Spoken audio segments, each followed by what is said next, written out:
దైవానుగ్రహంతో పుట్టిరని మీరు అన్నారు. అవును. లేదు మా DNA తోటి నేను పుట్టినాను నేను అన్నాను. మరి అలా అనుకుంటే ఇప్పుడున్న చాలా మంది ప్రెగ్నెంట్లు కాక వేల సంవత్సరాలు వందల సంవత్సరాలు గొడ్డుతనం అనేది ఉంది బైబిల్లో, గొడ్రాలితనం అంటారు దాన్ని. దాన్ని మీ దేవుడు సృష్టించి ఏం చేయలేడా? శాపం అది.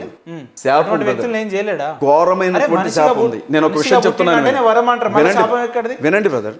బైబిల్ గ్రంథంలో ఇప్పుడు మీరు నన్ను ఏదో ఒక మాట అడిగారు, అన్న మీరు బూతులు మాట్లాడుతున్నారు కరెక్ట్ కాదు అని.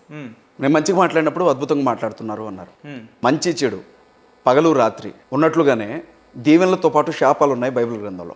నేను ఒక శాపం లక్షణాలు ఎలా ఉంటాయో చెప్తాను వినండి.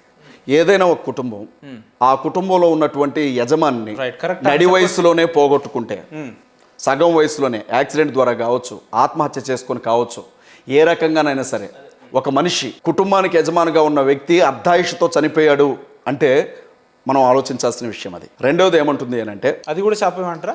వినండి బ్రదర్.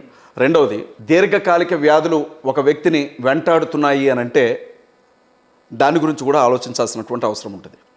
మూడవది, మీరంతైనా సంపాదించండి నెలంతా, చివరికి వచ్చేసరికి చినిగిపోయిన సంచిలో వేసినట్లుగా ఉంటుంది ఆదాయం, రూపాయి మిగలదు మీకు. మీకు ₹1,00,00,000 రానివ్వండి, 10 కోట్లు రానివ్వండి, రూపాయి బిళ్ళ కూడా మీ చేతుల్లో మిగలదు.